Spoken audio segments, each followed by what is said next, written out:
This week, Nate and the 2-hour team jump into a stylish match of kill or be killed in Victorian stealth 'em up Murderous Pursuits. And we chat to Adam Creighton from Panic Button in a 2-part interview to find out all about Wolfenstein: The New Colossus, which just seems to make sense in its new incarnation on Nintendo Switch. This is Player Attack.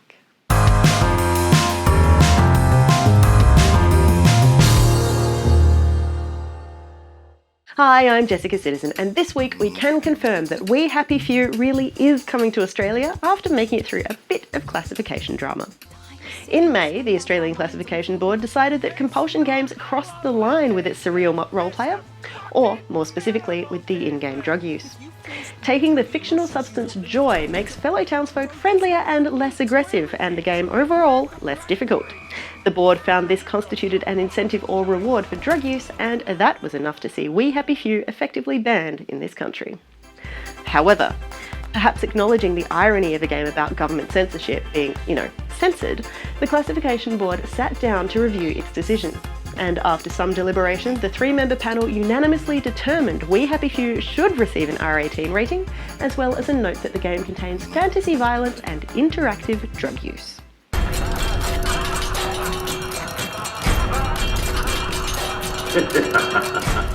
Moving on, and the lawsuit between the makers of PUBG and the makers of Fortnite has been unceremoniously dropped, ending a weird legal battle between two of the world's hottest video games. The court case started back in January when the team at PUBG Corp took offence at Fortnite's shiny new Battle Royale mode, accusing Epic's new gameplay of ripping off many of the characteristics of PlayerUnknown's Battlegrounds. Fast forward until today, and the team at PUBG Corp has sent a letter to Epic's attorneys to close the copyright infringement case, and that's literally all we know. The parties have confirmed that yes, that is what happened, but that is all either one is saying about it. But that doesn't mean that Epic is not having its day in court. The publisher has taken legal action against a former Fortnite QA tester, accusing Thomas Hanna of leaking information about recent in-game events. According to Epic, Hanna provided a handful of secrets about the game to a third party, who then posted them to Reddit. The leak contained juicy tidbits about just how the then incoming comet would affect the world, and details on the theme of the game's 4th season.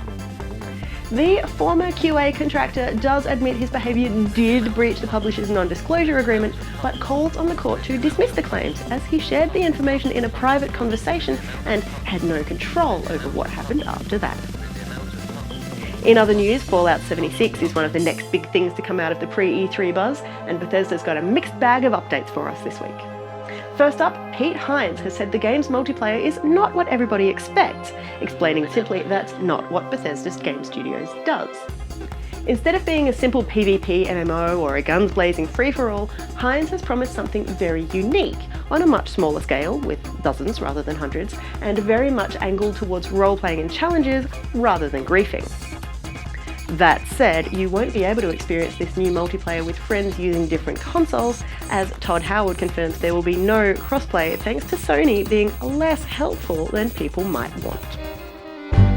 Almost heaven, West Virginia, Blue Ridge Mountains, Shenandoah River. But if your love for Fallout 76 knows no bounds, much like the sweeping plains of West Virginia, the trailer's iconic version of John Denver's Country Roads is available right now for purchase, so you can listen to it whenever you want. And before you start accusing Bethesda of yet another shameless money grab, all proceeds from the song are being donated to Habitat for Humanity, a global non-profit that focuses on providing affordable housing. Mama, take me home.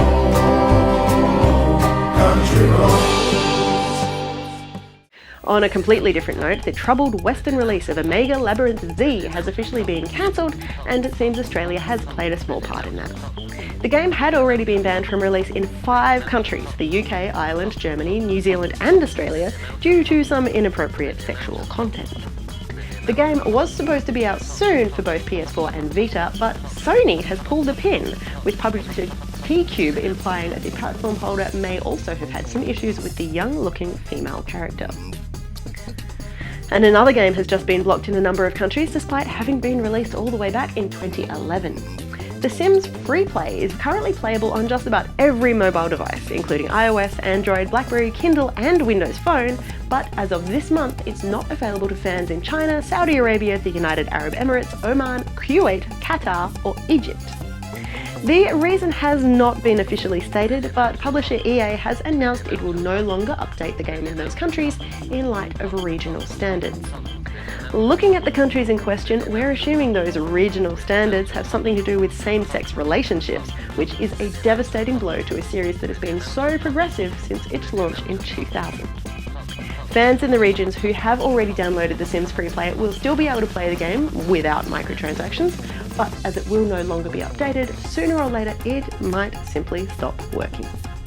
And finally this week, some good news from the Australian indie scene. Stunningly beautiful Metroidvania Hollow Knight has sold more than 250,000 copies on Nintendo Switch in just 2 weeks of being on sale on the platform. Venture through the mysterious subterranean landscapes of a vast, forgotten kingdom in Teen Cherry's Hollow Knight, an action-adventure filled with gripping combat and haunting secrets. Hand-drawn characters and sublime scenery abound in this sweeping platformer that offers endless hours of intricate exploration.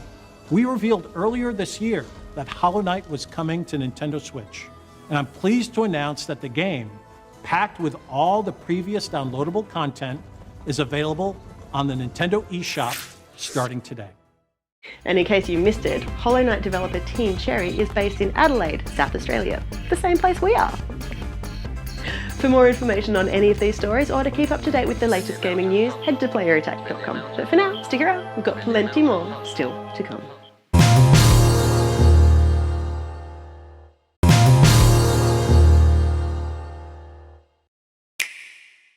I'm with Adam from Panic Button. We are actually checking out Wolfenstein 2 on Switch, which seems a bit like an unusual combination, but somehow it just works. I think it's kind of the summary of it, honestly. It's when I look at a title and what I want to do when I'm bringing something to hardware, it's how do I do something amazing? How do I surprise people, but at the same time make them say, oh, that makes sense. It totally makes sense. And that was part of the goal with Wolfenstein 2. Maybe you're right. Maybe the American people grew comfortable living under tyranny. How? It's probably just the easiest way of doing this. Just how? I work with wizards, a lot of wizards. I have a very talented team. Panic Button's been around for a while, been around for more than 10 years, and we have a very senior team of content and engineering and other disciplines. And we're able to do things that a lot of people just aren't able to because of expertise, but also because of passion. We have a lot of high-end, low-level people for performance and optimization, whether it's on the content side or on the technical side. And what that does is it lets us do things from the very, very high-end, like 4K and HDR, down to very constrained, purpose-built hardware. All of that aside, it was wicked hard. I don't know, but I know this. You take freedom away from the American people, you're playing with fire. And I intend to pour some gasoline. It was a lot of fun. It's one of those right now, for most of our team, this is our favorite project that we've worked on because of the challenge, because of the quality, because of the reception even before it launches. We're very excited. Because you guys have worked on a number of projects before as well. You guys worked on Doom for Bethesda and bringing that to Switch. We did, yes. And Doom was fun. And that was a title that made a lot of sense for that hardware and that audience. And again, it was the same thing of, let's bring a title to the hardware that surprises people, followed by them saying, well, that's exactly what I want. And I think it was very successful for everyone involved. It's got a very excited, very passionate fan base. There's a lot of rebuy that's happened because people can now buy the title, take it with them. We also added multiplayer, and that's gone very well. And we did a post-release update to it where we added motion aiming and motion gaming that was received very well, and online parties, because we wanted to make it a very good quality of life experience and not gimmicky. We wanted to make it special and integral to the game, and we think we did that very well. And that led into the Wolfenstein 2 stuff, because for me it was Doom is technically and thematically challenging to put on this hardware, what would be more technically and thematically challenging? And Wolfenstein 2 fit very well for that. So I'm very proud of that. And I'm very grateful that Nintendo and Bethesda and everyone were so supportive and excited about it. I used to have a waking dream that somebody would wake up at some point and say, we all are trying to do what now? But it all worked out, and they're very supportive, very collaborative, just everybody elevating everybody. It's been a very good experience for all of us.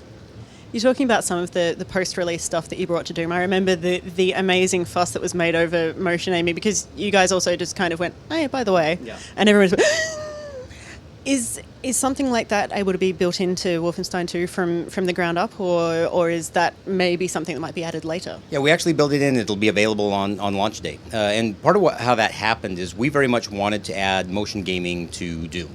And as we're bringing in Doom for release and starting up on the Wolfenstein 2 work, we built the motion aiming into Wolfenstein 2. Then we put that into Doom to release post-release. Then we took that, built on that, enhanced it, and we're very excited about the version of motion gameplay that's in Wolfenstein 2. Right now, for a lot of us at the studio, it's our favorite motion gaming on the platform right now. We're very excited to see what the community says as they play with it and do more with it and give us feedback on it. Do you think then that Switch, I mean, obviously, even over these two titles, the stuff that you've been doing has been growing and expanding and improving. Do you think that this is the way that the Switch game is going to go? Do you think it's going to continue mutating and improving, and it might be the next big little platform? I believe it will. I think there's no reason why it shouldn't be. I think it's a very good portfolio ad for anybody that wants to reach a passionate audience with a quality product. We get asked a lot, some variation of, can every game come to Switch, or are there games that make sense or games that don't? Understandably, not every game makes sense, but we took some titles that were not planned with Switch in mind. When Doom 2016 was released, there wasn't even a discussion about Nintendo Switch. Wolfenstein 2 was well into development at the time that it was decided to move into Nintendo Switch, and we took some very challenging projects, and Bethesda, as a third-party publisher-developer, took some very challenging projects, and we all leaned into it and made it happen. So I feel like one of the strengths of what Bethesda has done is they've unasked the question as to whether big AAA third-party titles can go onto that hardware, and then the players have said, yep, we want this. And so I think it's going to be really interesting to see what happens coming forward. We may or may not be part of a bunch of that, so we're very excited. What's it been like working with a company like Bethesda when you're working on some of these big flagship titles? How much support do they give you? Do they give you assets? Or do they just go, nah, you guys figure it out? Yeah, it really depends on the particular partner and the project and things like that. They've been very collaborative. So on the Bethesda publishing side, they've been phenomenal for helping us on the production, on the quality assurance, localization, all those kind of things, and just making sure we had whatever we needed. With Doom, we worked with id Software, and they were extremely helpful with everything from letting us know what we needed from a tech perspective, or answering questions, or making sure we didn't reinvent the wheel. And they've also been very complimentary of how quickly we've spun up on their id Tech technology and what we're doing with it. Machine Games was super collaborative. The biggest challenge there is the time zone difference, but they're super helpful. They really like what we've done with the content. All sides really on each game really pulled together to make sure we released a quality offering, very pragmatic about how the platform is built and making sure it's a good gameplay experience, as opposed to looking at artificial numbers about what should the frame rate be or resolution or things like that, which I totally understand why people are passionate about that. For us, at the end of the day, is the game fun? And we partnered with all these people, and they had the same mentality, so I think it's gone very well. You're dead, baby. They ain't never gonna see you coming.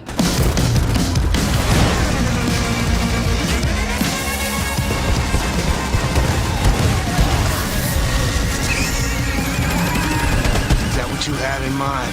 You Nazi assholes.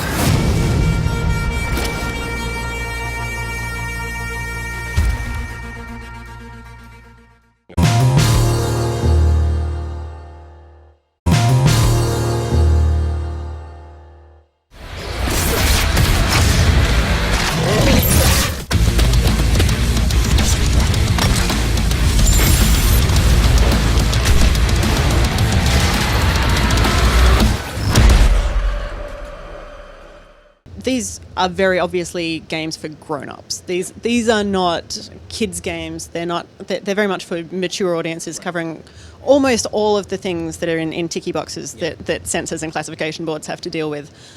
How has it been for you with Nintendo allowing this sort of content on their previously very closed garden, their own personal hardware. They've been really great about it, and that, you know, there's probably this massive, fascinating discussion that led up to all of those things being approved and moving forward in the first place that I don't know that we'll ever see.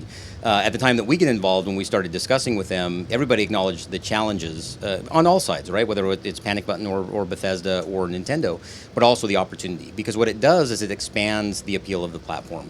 And there's also, you've got a very long time fan base that as we move through the calendar, we love a franchise. And now we have a Nintendo Switch. And now I can also buy that franchise I love on Nintendo Switch. I think the other part of it too is it was a whole new audience. And when you're running a business and you have great intellectual property, whether it's on, you know, Nintendo Switch as a platform or Doom as a property, it's a whole new audience to reach, because there's a whole bunch of people who they go from Nintendo generation to generation to generation, and they haven't played Doom, and they might not have played Doom since Doom 64. So this created a new opportunity for everybody, and everybody acknowledged kind of the different challenges with the content and how we laid out the SKUs for the different regions and things like that. And they were very supportive about it on the business back end also, and on the rating side and things like that, making sure everything was done correctly, but that we added it to the platform in a way that expanded the platform.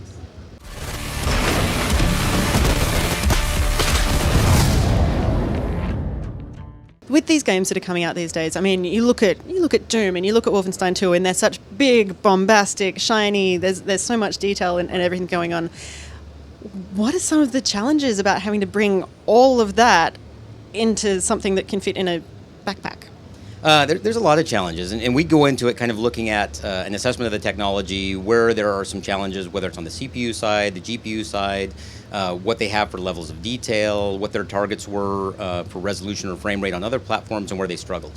And then from there, we kind of go, it's a very long process, but we go through and we look at, okay, how do we start removing some of these bottlenecks? What are some of the things that you see on a different platform, but aren't visible or noticeable to players, and are there passes that we can remove in post-processing or things like that give us the same effect, but don't impact the performance as much. And it was for us going into Doom. That was our first exposure with the id Tech engine, and so it was a learning process at the same time that we were moving the title over. For Panic Button, that's a lot of what we do. We work with so many different titles and technologies and partners that it changes every time. And the number one thing we run into, engine-wise, tends to be proprietary technology, followed by Unreal 4 and then Unreal 3 and then on down the line. So jumping into proprietary technology wasn't, it was a big deal, but it wasn't a new thing for us. And then we had a very supportive studio who, even though they were very busy with some other things, were available to answer questions or get us the things we need or that kind of thing.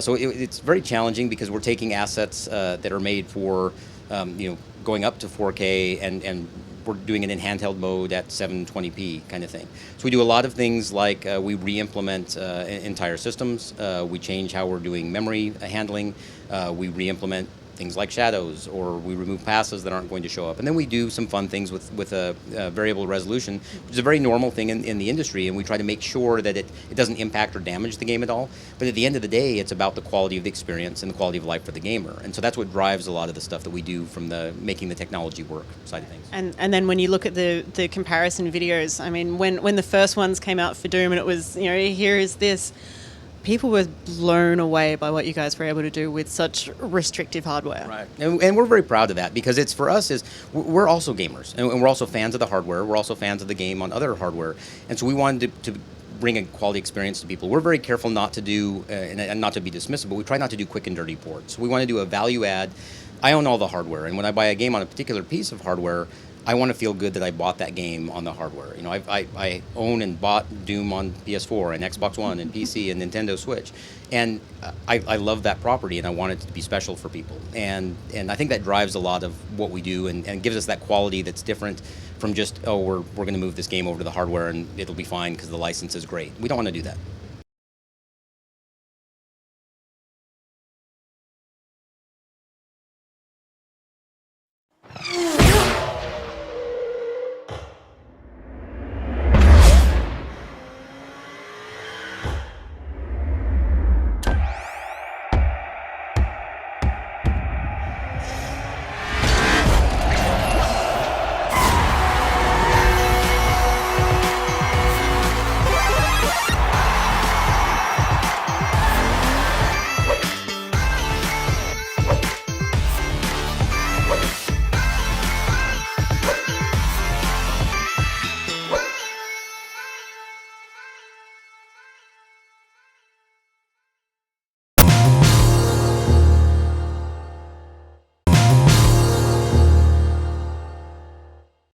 Hello everyone, and welcome to 2 Hour Team, a show we get a game, play it for 2 hours, and then decide if we're going to refund it or keep it.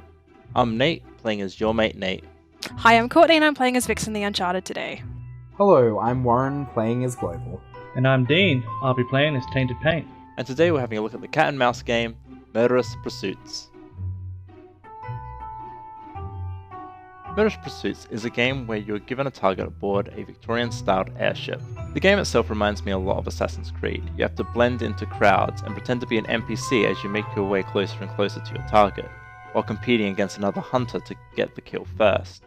You must then kill your target without being spotted by them or being witnessed by any of the guards. But here's the catch. You're also someone else's target. So while you're hunting someone else is hunting you. This is all a competitive game of who can be the best hunter while avoiding being hunted themselves, with the objective being get the most points through the performance of your kills. Your score based on killing your target is based off of what weapon you use, as well as your exposure ranking. Your exposure ranking is based off of how you interact with the environment, as well as extra things like using your abilities and attacking players or NPCs. Murderous Pursuits is both a single player and multiplayer game.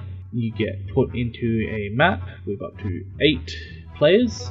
In the fact that you would have multiple versions of the same characters within the same settings, some run by your other players and some by the computers. While it might sound easy to spot the human player among the AI, just look for the person who's walking strangely or taking corners a bit too soon or too late. The AI in the game actually simulate human behavior quite well, making it very hard to distinguish who is a computer and who is a human, meaning that players can blend quite effectively into the environment given. The NPCs themselves aren't crazily stupid or crazily smart either.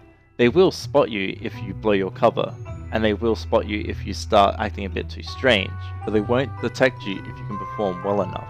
If your concealment drops to 0, then both your target and your hunter will be able to see you as plain as day. So it's all about managing your concealment levels and being smart about what you do in the ship. This is just one of the parts you must manage while moving around the ship hunting your target and looking for weapons that will increase the amount of points you get for your kills. In Murderous Pursuits, you can play as one of 8 characters. Each character can have a few different colorings to differentiate you, and you can pick 2 abilities. The characters are all stylized members of the 18th century. The abilities you have in Murderous Pursuits are Flash, Counter, Disguise, Detect, and Humiliate. They're all pretty simple, and they all have cooldowns. It's about effective deployment. Flash essentially stuns everyone in the room.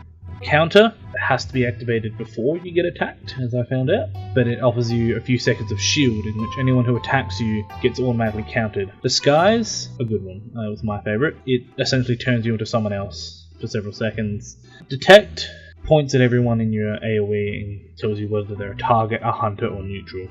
And then Humiliate is a bonus point gain one, but it's risky because you start dancing like an idiot in the middle of a ballroom and everyone knows who you are. You have 3 options for matchmaking. Quick play, joining someone's private server, or creating your own private server. Just at a guess, in quick play you just joined or created a server in which other players joined at random. Unfortunately, we didn't have too much luck with that. When we tried to host our own private server, we had to manually open ports in our router's firewall, which ultimately was a pain because opening ports isn't always straightforward, which really caused a downfall in matchmaking. However, on May the 4th, this was patched, servers being able to automatically forward ports. Overall, I found this game would have a short amount of amusement to it. While it is fun hunting your friends down on an airship, it isn't really lasting and engaging gameplay. With the gameplay being quite repetitive and the same type of matches playing over and over again, with only 4 different maps to play on at the moment, it isn't enough to hold me as it is, so I'll be refunding it. So for my verdict of this game, I found it frustrating yet entertaining, and it fed my competitive needs to attempt to assassinate my friends. I will be keeping this game just to see how it develops and how it goes, and I feel that this game has a lot of potential to move forwards and be excellent. The game was a small, fun matchmaking game that only lasts about 10 minutes around. I'm keeping it as it would be easy to play while short on time, while still being overall fun to play due to its simple PvP-based mechanics. I wouldn't keep this game.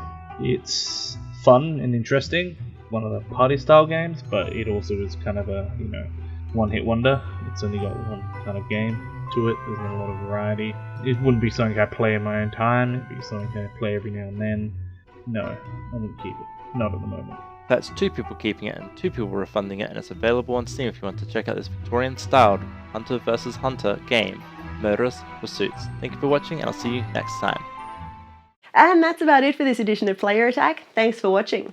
Next week, to celebrate the big news from the Australian Classification Board and the game's impending release, we sit down with Compulsion Games to chat about We Happy Few and to share a sneaky preview with you.